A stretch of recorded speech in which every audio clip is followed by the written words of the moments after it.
October তাদের দুজনের প্রথম দেখা হলো। তখন বিকেল ঘনিয়ে আসছে, বাতাসে শীতের আমেজ। 10ই অক্টোবর তাদের দীর্ঘক্ষণ কথা হলো টেলিফোনে। সেদিন ছেলেটি নতুন কেনা টবে গোলাপের চারা লাগালো। 30শে অক্টোবর রেস্টুরেন্টে নিরালা কেবিনে ছেলেটি বলল, তোমাকে আমি ভালোবাসি। মেয়েটি লজ্জায় মাথা নিচু করে টেবিলে আঁকিবুকি কাটল। 12ই ডিসেম্বর গোলাপ গাছে কুড়ি ধরল। মেয়েটি রেস্টুরেন্টে ছেলেটিকে জিজ্ঞাসা করল, কেন ভালোবাসো আমায়? আমি সুন্দরী তাই? তোমার চেয়েও সুন্দরী আছে কত। আমার বাবার প্রচুর অর্থ তাই? তোমার বাবার চেয়েও বড়লোক এখানে কম আছে? তাহলে ভালোবাসি ভালোবাসি, তাহার আবার কারণ হয় নাকি? মেয়েটি বাড়ি ফিরে বন্ধুদের সঙ্গে টেলিফোনে অনেক আলোচনা করল। সবাই এক বাক্যে বুঝিয়ে দিল, ভালো যখন বাসে তখন একটা কিছু কারণ তো আছে বটেই। সে না বুঝে বেশি এগোস না। 3রা জানুয়ারি মেয়েটি বলল, আমার কাছে কি চাও? কই, চাইনি তো কিছুই। ভালোবাসো অথচ চাও না? তাহলে না চাহিলে যারে পাওয়া যায়। এ তো গান, শুধুই গান, তাছাড়া কি? কিছুই যদি না চাও তবে ভালোবাসো কেন? ভালোবাসি তাই ভালোবাসা দিতে চাই। চাইবো কেন? তুমি সত্যি অদ্ভুত। 10শে ফেব্রুয়ারি দুজনের দেখা হলো মেট্রো স্টেশনের পাতালে। ছেলেটি বলল, আমি কাল সারা রাত বাঁশি বাজিয়েছি। সারা রাত সেই সুরের মায়াবী আলোয় তুমি নাচছিলে। অসামান্য অনন্য সে নাচ। দেখ, কাল সারা রাত আমি ঘুমিয়েছি, আমি কিন্তু তোমার নাচই দেখে গেছি সারা রাত। তোমার বাঁশি একদিন শুনতে হবে। 12ই মার্চ ছেলেটি বাঁশি বাজালো। মেয়েটি শুনল। সময় থমকে থেমে রইল অনেকক্ষণ। বাঁশি যখন থামল, মেয়েটি দু চোখ ভরা জলে পড়ল। বাঁশি শুনতে শুনতে আমার ঘুম এলো আবেশে। আমি দেখলাম আমি নাচছি মেঘের মাঝখানে, তারাদের পাশে আমি নাচছি। আকাশে ফুলের গন্ধ। ডাক্তার আমাকে বাঁশি বাজাতে নিষেধ করেছে। সে কি, কেন?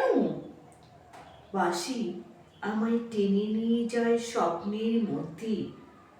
ডাক্তার বলেছে, স্বপ্ন দেখে দেখে আমার মস্তিষ্কে শিরা উপশিরার জট পাকিয়ে যাচ্ছে।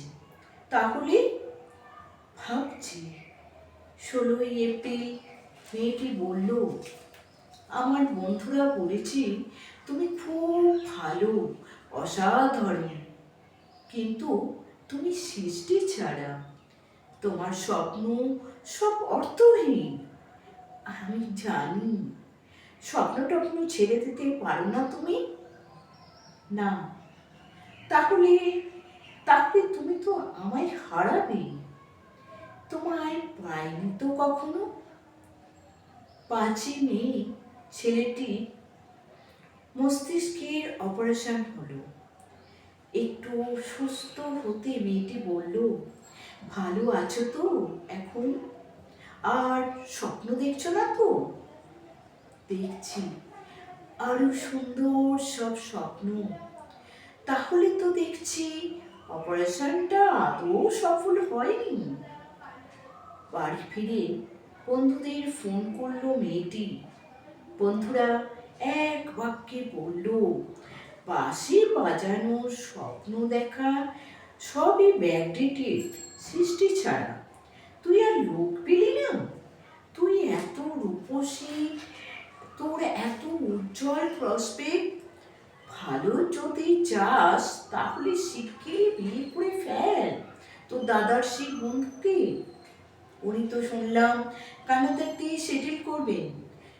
7ই জুলাই মেয়েটি আবার জিজ্ঞাসা করল, তুমি সত্যি কি চাও বলো তো?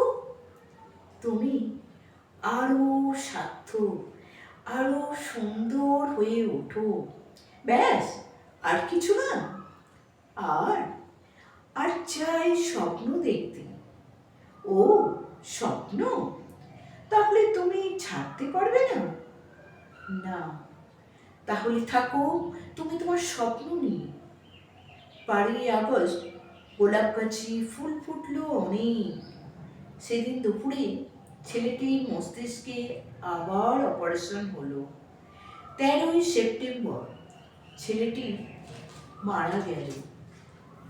14ই সেপ্টেম্বর মেয়েটির শুভ বিবাহ সুসম্পন্ন হলো কানাডাগামী পাত্রের সঙ্গে।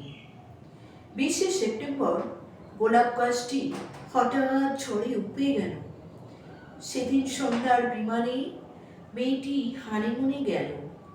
যাবার আগে বন্ধুদের বলে গেল, স্বপ্নের চেয়ে বাস্তব অনেক ভালো রে, অনেক মধুর। স্বপ্ন দেখে কেবল বোকারা। 4ঠা অক্টোবর ছেলেটির মা ঝরা পড়া গোলাপ গাছটিকে সযত্নে তুলে ফেলে দিলেন। শূন্য টবে তখন কয়েকটা পোকা, কয়েকটা মাছি। আমি ঠিক জানি না ওগুলো পোকা, মাছি নাকি ছেলেটির স্বপ্ন। আমি ঠিক জানি না, ঠিক জানি না।